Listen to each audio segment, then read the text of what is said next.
अक्सर कई लोगों को ये प्रश्न परेशान करता है कि जब अंगद भी समुद्र को लांघ सकते थे तो क्यों हनुमान जी सबसे पहले लंका गए।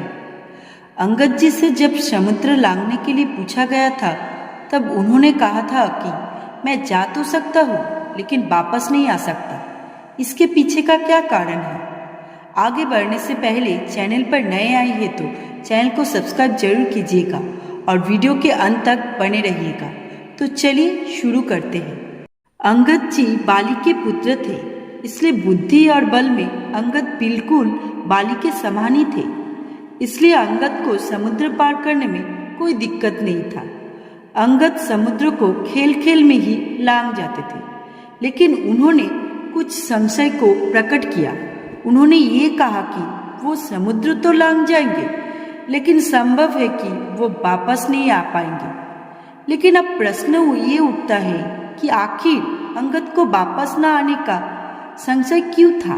इस संशय का बीज इतिहास में छिपा हुआ है, तो आइए जानते हैं उस इतिहास को।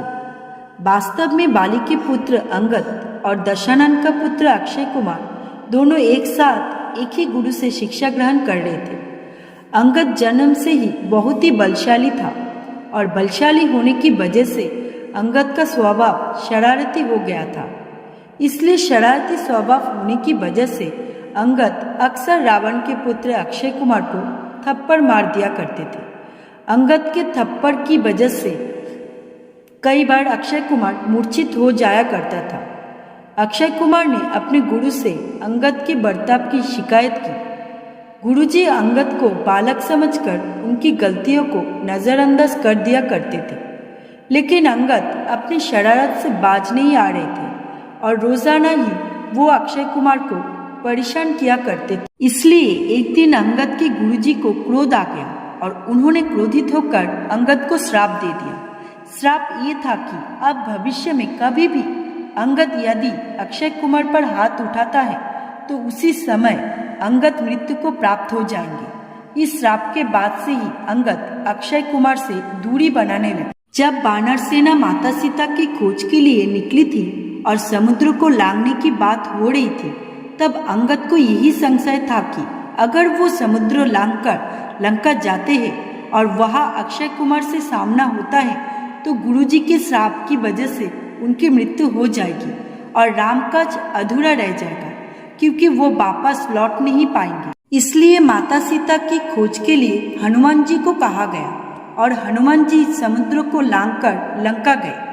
जब रावण को पता चला कि लंका में कोई बानर आया है और वो हर तरफ उत्पात मचा रहा है, लंका को तहस नहस कर रहा है, तो रावण को लगा कि ये अंगद ही है, क्योंकि रावण की नज़र में केवल दो ही बानर शक्तिशाली थे, एक तो बाली और दूसरा बाली का पुत्र अंगद। रावण को पता चल गया था कि राम ने बाली को मार दिया है, इसलिए रावण को पूरा विश्वास था कि लंका में उत्पात मचाने वाला वानर अंगद ही है। रावण को अंगद के श्राप के बारे में पहले से ही पता था, इसलिए रावण ने हनुमान जी को रोकने के लिए अक्षय कुमार को भेजा था। रावण को लगा कि श्राप की वजह से अंगद मृत्यु को प्राप्त हो जाएगा, लेकिन जल्द ही रावण का भ्रम टूट गया जब उसे पता चला कि हनुमान जी ने अक्षय कुमार को मार दिया है। हनुमान जी को पता था कि अगर अक्षय कुमार जीवित रहेगा तो अंगद का लंका में प्रवेश संभव नहीं हो पाएगा, इसलिए हनुमान जी ने अंगद के जीवन की बाधा को समाप्त कर दिया। रावण तुरंत समझ गया कि ये कोई दूसरा वानर है और ये भी कम शक्तिशाली नहीं है, इसलिए उसने लंका के सबसे शक्तिशाली योद्धा मेघनाद को हनुमान जी को पकड़ने के लिए भेजा, क्योंकि रावण जानना चाहता था कि आखिर बाली और अंगद के अलावा इस धरती में कौन इतना शक्तिशाली बानर मौजूद है। तो दोस्तों, उम्मीद है कि आप लोगों को जवाब मिल गया है कि अंगद क्यों समुद्र को लांघकर लंका नहीं जा पाए थे, उसके बदले में हनुमान जी को जाना पड़ा था। आज की इस वीडियो आप लोगों को कैसा लगा कमेंट करके जरूर बताइए और चैनल पे नए आए हैं तो चैनल को सब्सक्राइब करना बिल्कुल मत भूलिएगा। वीडियो अंत तक देखने के लिए आप सभी को दिल से धन्यवाद।